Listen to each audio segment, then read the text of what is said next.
Assalamualaikum warahmatullahi wabarakatuh. Perkenalkan, nama saya Sonia Patricia dari kelas 11 IPA 1. Di sini saya akan menjelaskan tentang latar belakang radikal dan organisasi-organisasi yang bersifat radikal. Sebelum saya menjelaskan latar belakang radikal, saya ingin menjelaskan pengertian radikal. Periode radikal adalah masa ketika organisasi-organisasi pergerakan menolak bekerja sama atau bersikap non-kooperatif dengan pemerintah kolonial Belanda dan secara tegas menuntut kemerdekaan menurut mereka.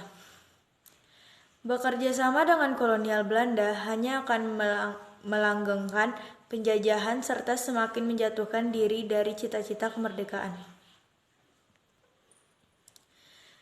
Sekarang saya akan menjelaskan latar belakang radikal. Woodrow Wilson pada Januari 1918 mengumumkan 14 butir dasar penyelesaian adil untuk mengakhiri Perang Dunia I. Salah satu yang menarik anggota organisasi pergerakan dalam doktrin itu adalah hak untuk menentukan nasib sendiri atau hak penentuan nasib sendiri. Maka sejak tahun 1922, Perhimpunan Indonesia sebagai jalur perjuangan yaitu menolong diri sendiri dan mandiri atau mengandalkan diri sendiri. Dengan adanya azas ini, Indonesia melepaskan ketergantungan serta kerjasama dengan pemerintahan Belanda. Dilatar belakangnya dengan adanya kaum revolusioner dari Rusia yang berhasil menggulingkan kerajaan Rusia oleh Raja Nicholas II karena adanya tindakan sewenang-wenang dari Raja Nicholas II. Menurut PKI, rezim penjajahan hanya bisa digulingkan dengan revolusi. PKI melancarkan serangan senjata terhadap Belanda pada tahun 1926 di Jawa Barat dan di Sumatera Barat. Pada tahun 1927, PKI dinyatakan terlarang oleh pemerintah Belanda. Pada 1 September 1919, pemerintah kolonial Belanda mengubah pasal 111 peraturan pemerintah yang awalnya berisi larangan mengadakan perkumpulan yang bersifat politik jadi diperbolehkan. Hak berserikat sudah aktif penuh, perkumpulan politik dalam bahasa batasan tertentu atau tidak mengganggu ketertiban umum.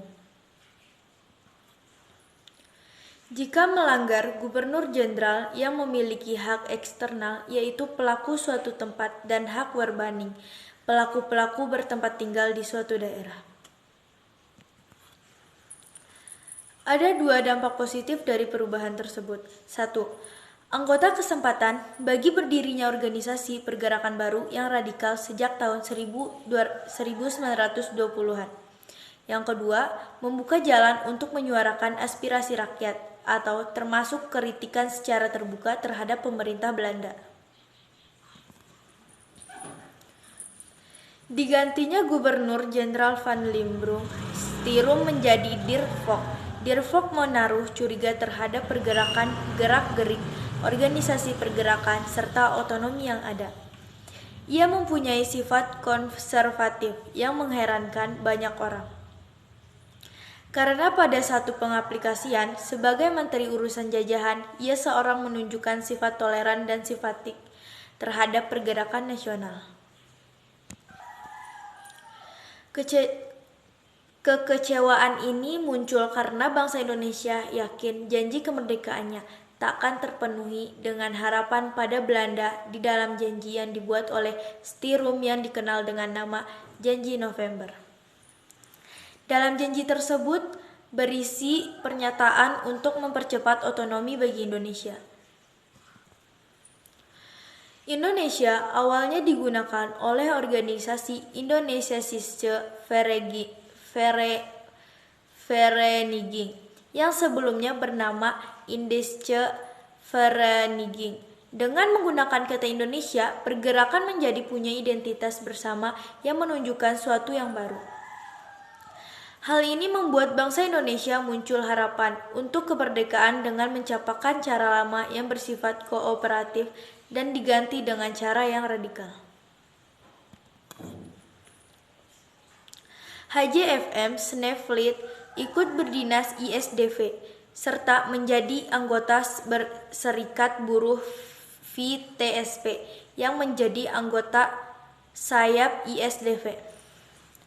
Anggota ISDV yang beraliran adalah Semaun dan Darsono yang berhasil mempengaruhi Serekat Islam yang menjadi dua aliran, yaitu aliran keagamaan dan aliran sosialis revolusioner.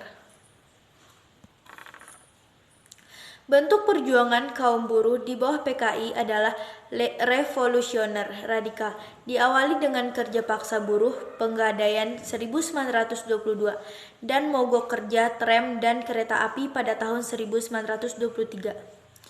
PKI kemudian berhasil melawan Belanda dengan perlawanan bersenjata pada tahun 1926 dengan kaum buruh dan petani sebagai pasukan garda depan.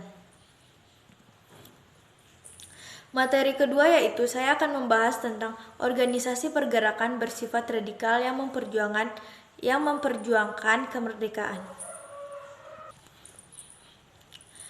Perhimpunan Indonesia didirikan di Belanda tahun 1908 oleh Sultan Kasajangan Soripada dan R.M. Noto Soeroto.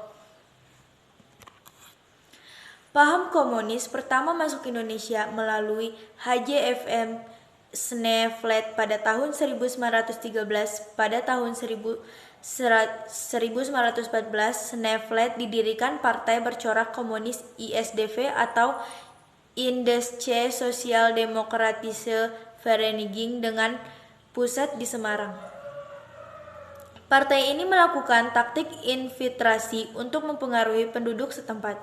Pada tahun 1924, partai ini resmi berganti nama menjadi Partai Komunis Indonesia dan melancarkan beberapa pemberontakan seperti pada tahun 1926 di Jawa dan 1927 di Sumatera Barat. Sekian yang dapat saya sampaikan, kurang lebihnya mohon maaf. Billahi taufiq wal hidayah. Wassalamualaikum warahmatullahi wabarakatuh.